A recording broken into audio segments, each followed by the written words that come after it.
अस्सलाम वालेकुम मेरी बहनों, यूट्यूबर साथियों, मेरी हम उम्रों, मेरी सहेलियों, बहुओं, बेटियों। रमज़ान आने वाला है। कल से रोज़े शुरू हो जाएंगे और बहुत दिनों से तैयारियां हो रही थी कि घर में किचन में सामान आ जाए, घर में सौदा सलफ आ जाए।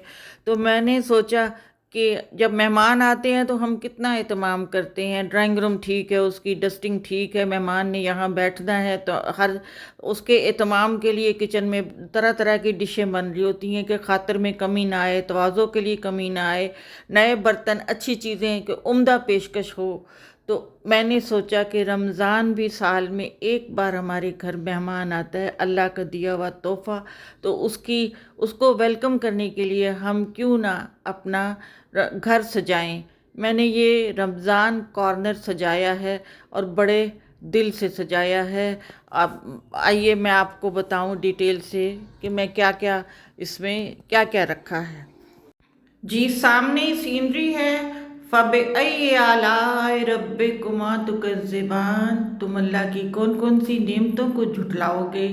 हर वक्त ये आयत मुझे बहुत पसंद है और मेरी नज़रों के सामने रहती है, और इसी जगह पे मैंने रमज़ान कॉर्नर को चुना है। ये मोमबत्ती जलाई है, कुरान और तफसीर की किताबें रखी हैं, हयात उम्मत रसूल रखी है। ये फिर कुरान की किताबें हैं मेरे पास ताकि मुझे लेने में आसानी हो। और हदीस है क्योंकि मैं तर्जमा ज़रूर पढ़ती हूँ। कुरान शरीफ को समझ के पढ़ना चाहिए, तर्जमे के साथ पढ़ना चाहिए कि इसमें अल्लाह मियाँ ने हमें क्या क्या बताया है। और हमें ये किताब सौंपी है हयात रसूल उम्मी, हजूर पाक की सीरत है और सीरत के सच्चे मोती। ये सारी किताबें मैं वक्तन फ़वक्तन पढ़ती हूँ। हाँ, अना आखिरुल अंबिया व अंतुम आखिरुल उमम, मैं आखिरी नबी हूँ और तुम सबसे आखिरी उम्मत। हम आखिरी उम्मत हैं और हमारे ज़िम्मे फिर ये लगा गए थे कि हम लोगों को शेयर करें।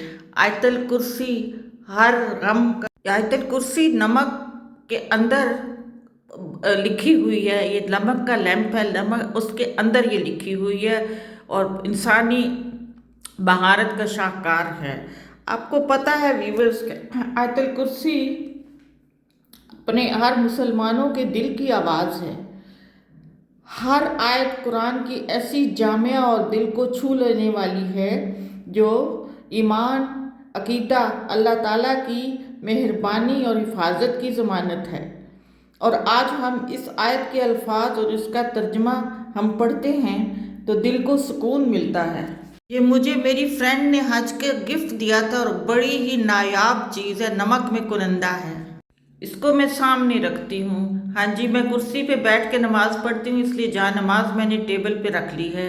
ये अहादीस हैं, वक्तन फ़वक्तन मैं पढ़ती रहती हूँ। ये कुरान मजीद है, नालाए नीम शब है, मुख्तलिफ़ किताबें हैं उसकी ज़रूरी वसाइल नमाज के। जब भी मुझे कुछ देखना हो तो इन किताबों से, और अक्सर नॉलेज लेने के लिए मैं इन इस्लामी किताबों को ज़रूर पढ़ती हूँ। कुछ मसाइल देखने हों। ये कैंडल्स लगाई हैं हमारे प्यारे नबी हज़रत मोहम्मद सल्लल्लाहु अलैहि वसल्लम के ज़माने में तो कैंडल लाइट ही थी, लालटेन ही थे। उसी ज़माने की याद को ताज़ा करने के लिए मैंने कैंडल्स जलाई हैं। आजकल तो डेकोरेशन के लिए भी फ्लेवर्ड कैंडल्स आ गई हैं। मैंने ये तस्बीह रखी है, बाज़ औक़ात हाथ थक जाए तो ये डिजिटल तस्बीह भी इस्तेमाल कर लेती हूँ और ये किबला भी बताती है तस्बीह। और ये देखें, ये किताबें हैं। ऑर्डर तो सजा लिया और रमज़ान से पहले क्या काम किए आइए मैं शेयर करती हूँ। एक जगह अयादत को जाना था, हॉस्पिटल गई। एक जगह किसी की एक और जगह मिजाज कुर्सी और इयादत के लिए जाना था, वहाँ गई। और एक हमारी फ्रेंड उम्रा करके आई थी, हमने सोचा रोज़ों से पहले उसको भी मुबारक दे आएँ। ये उसका घर है जहाँ हम पहुँच गए सारी फ्रेंड्स और उसको मुबारक देने के लिए। और क्योंकि फिर रमज़ान शुरू हो जाना था और ये सारे काम रमज़ान से पहले पहले हो जाने चाहिए थे। कहते हैं तोहफ़े तहाइफ दो तो मोहब्बत बढ़ती, बल्कि हदीस है। तो हम भी सारी फ्रेंड्स, बहुत दूर ये हमारी फ्रेंड हमसे हो गई है, पहले नज़दीक रहती थी, सारी फ्रेंड्स गई और चारों ने بیگ پکڑے ہوئے تھے گفٹ کے کہ حضور پاک نے کہا ہے تحفے تحائف دو تو محبت بڑھتی ہے۔ اور پھر ہماری فرینڈ وہ کہاں پیچھے رہی، وہ بھی اپنے کمرے میں گئی اور اس نے پہلے سے ہمارے لیے گفٹ تیار کیے ہوئے تھے۔ یہ میں اس کا ایک جھلک گھر کی دکھا رہی ہوں۔ ماشاءاللہ اللہ اس گھر میں برکتیں دے، خوشیاں دے، صحت عافیت دے۔ یہ دیکھیں اس نے پہلے سے 4 بیگ ہمارے تیار کر کے رکھے ہوئے تھے بڑے بڑے، یعنی گیو اینڈ ٹیک اسی طرح ہے، تحفے دو تحفے لو، محبت بڑھتی ہے، پیار بڑھتا ہے۔ اور ایک گفٹ میرا خیال ہے بیگ اس کا رہ گیا تھا گفٹ کا، تو وہی وہ رکھ رہی ہے ہمارے لیے، وہ پہلے سے اس نے تیار کیے ہوئے تھے۔ بہت کھانے پینے کا بہت اہتمام کیا ہوا تھا۔ اس کی 1 بجے قرآن کلاس ختم ہوئی۔ آج کل قرآن کلاسیں پہلے سے شروع ہو گئی ہیں تاکہ 20ویں روزے تک وہ ختم کر دیں قرآن شریف۔ پھر لوگوں نے اعتکاف میں بیٹھنا ہوتا ہے، تو کھانے پینے کی ڈھیر ساری چیزیں تھیں، ٹیبل بھری ہوئی تھی۔ میں کھانے پینے کی چیزوں کے ساتھ گھر کی ویڈیو بھی بنا رہی ہوں۔ تو ہم لوگوں کا یہی ہوتا ہے کہ پہلے سے قرآن کلاسز شروع ہو جاتی ہیں، دورہ قرآن جس کو کہتے ہیں، تاکہ 20 رمضان تک وہ ختم ہو جائے قرآن شریف۔ تو اس کے بعد جنہوں نے اعتکاف بیٹھنا ہے تو وہ اعتکاف بیٹھ جائیں، یا پھر طاق راتیں ہیں اور طاق راتوں میں عبادت کریں۔ اللہ رمضان ہم سب کے لیے بابرکت کرے، بارحمت کرے، ہماری ساری مانگی ہوئی دعائیں پوری کرے۔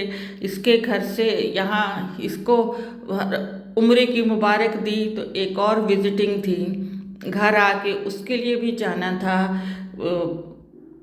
وزٹنگ تھی لیکن اس سے پہلے میری ایک اور دوست کا فون آیا کہ میں آپ کے گھر آ رہی ہوں، میں نے آپ کو ابھی تک حج کی مبارک نہیں دی، پینڈنگ ہے۔ تو وہ ان کے لیے میں تیاری کرنی شروع ہو گئی کچن میں۔ ظاہر ہے جب کوئی، جیسا کہ میں نے پہلے بتایا، جب کوئی مہمان آتا ہے تو اس کے لیے فوراً ہم کمرہ بھی ٹھیک کرتے ہیں، ڈرائنگ روم بھی ٹھیک کرتے ہیں، اس کے لیے وہ کھانے بھی بناتے ہیں۔ تو یہ رمضان بھی تو ایک سال میں ایک دفعہ ہمارے گھر آتا ہے، تو میرا خیال میں ساری بہنیں ہی اس سے متفق ہیں۔ یہ رمضان ان کے لیے میں نے تیاری کی، جلدی ٹرالی تیار کرنے کے لیے پکوڑے بھی تلے جا رہے ہیں، اور پکوڑوں کے ساتھ فروٹ چاٹ بھی بنائی اور دہی پھلکیاں بھی بنائیں بٹاٹا کی۔ جلدی سے جا کے ٹرالی کو سجانا ہے، یہ ڈشز وہاں جا کے رکھنی ہے، مہمان آنے والے ہیں۔ اور چائے کے لیے میں نے پیالیاں سجا دی ہیں، جو ہی آئیں گے تو ان کو گرم۔ میری ایک دوست ہر سال رمضان شروع ہوتا مغرب کے بعد وہ بیگ لے کے آتی رمضان مبارک کے لیے۔ اس دفعہ میں نے بیگ تیار کیا کہ میں نے پہل جلنی ہے، اس کو نہیں آنے دینا۔ یہ جو مہمان آئے دیکھیں وہ کیا گفٹ لائے ہیں، اسی لیے کہا گیا گفٹ تحفے دو تحفے لو، کس سے محبت بڑھتی ہے۔ یہ تحفے ملے ہیں آج مجھے۔